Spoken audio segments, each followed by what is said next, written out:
And so the popularity polls for Dr. Stone is finally released. And let me tell you, number 2 and 3 are not surprising at all. As soon as he appeared, I just knew he would shoot forward in the popularity polls. And it annoys me extremely much that he really did, while a lot of my favorite characters were actually sidelined. However, luckily they are still there. But Koako got behind Tsukasa. Now that is unforgivable. The angry anime fan, the despair reviewer. Dr. Stone chapter 115 here. First, the popularity polls. Of course, Senku is still number 1 with 2,891 votes. Second place is actually Nanae Ryusu with the 2,348 votes. As I said before, as soon as he appeared and made his way, I just knew he would become popular. Ashiguro Gen is on 3rd place with 1,735 votes. After that is Ginro, right? Yeah, the more mature one. Tsukasa is number 5. Koako is unfortunately number 6. Suka is number 7. Chrome is number 8. Number 10 is surprisingly Francois. Number 11 is, well, Kinro. Oh yeah, number 9 was Byakuya, I forgot about that. And number 12 is Ukuyo. Number 11 is Kasaki. And unfortunately number 13 is Taiju. 15 is Yuzihara. Then who is number 14? I missed that one. Well, either way, Koako's stone has broken where they can collect the tails, but as soon as she tries to collect it, a large crack happens, and all that is left of it in a bottle is nothing more than dust. Is that perhaps saying that even in that moment the sand actually broke in that glass?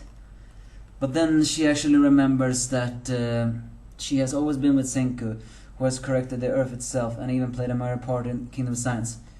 Using that, she managed to gather the sand and escape before the guards come up, because the crack is actually heard. And then they present it to the corrupt minister. I have a very strong suspicion he will now know there is someone there. Elsewhere, the Senku reveals that they need Kazaki's expert, because even though they are creating one, they are afraid it will not be infinitive. Later on, Suka, together with the other one, has managed to get the Koaku team, and they see the normal sand and many skull dust. And we actually are taking back to the time when Byakuga found platinum, because he recalled that Senku actually recalls that depending on where it's found, natural gold dust, even though it's rare, can be mixed into platinum, and he actually discovered a very small one. So and Suka gets a little bit panicked that saying that they need to collect a lot of them.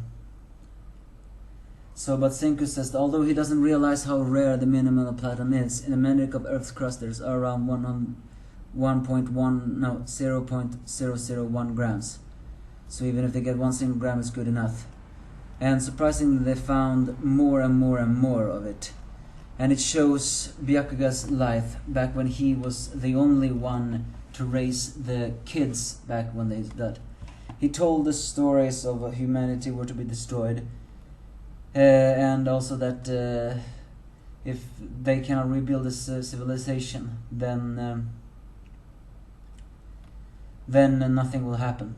He's saying it like all of the rare resources that will be in places easily dug up and accessed on the surface have all been exhausted by humanity, which means you wouldn't be able to get a head start with a start dash in civilization. So he began to do over and over gold mining, so to speak, through primitive, how people found gold in a long time ago, and he put them in a bottle. As he exhausted himself more and more, the kids just wondered why he would do all this, and he only says that he was an astronaut, the Earth's last one, and for the future of the science he would do everything. as Senku still counts the time and Byakuya got old. And he told his friend's children that when I kick the bucket, take everything I collected in that round thing over there. And eventually he worked tirelessly until he collapsed and could no longer work.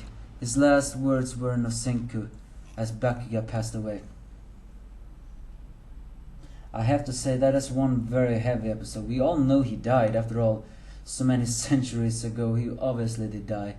But to see it actually how he died is incredibly heartbreaking. Up until the very end, he never stopped trying to find gold and a little bit platinum into it. He had nothing else to do, so he did that till he got old, till he got white hair, until he couldn't move his body anymore. He truly was Senku's adopted father, and we actually learn a little bit about that. Because according to Byakuya, or Senku, Senku was Byakuya's best friend's kid. But even though he doesn't know the details, Senku, it didn't really matter, because in the end he was Byakuya's son. With a large amount of platinum that they have collected, he thanks Byakuya, and now with that they will start to make the infinite revival formula generation machine. With platinum acquired, will this be the hope that will bring back the kingdom of science and everyone else, so they can stop the mad people? Well, I don't know. The mad people are without any doubt on their tail. But yeah, so this is definitely a very emotional chapter. Very nice to detail, to show on how Byakuya died. It tugs the heartstring and it really works. So that was what he found. He found gold dust and small amount of platinum, as he did that over and over and over again. Now that is dedication. Please, Senku, make a revival formula out of that. Petrify your friends and destroy the great leader. Give me your thoughts if you have any.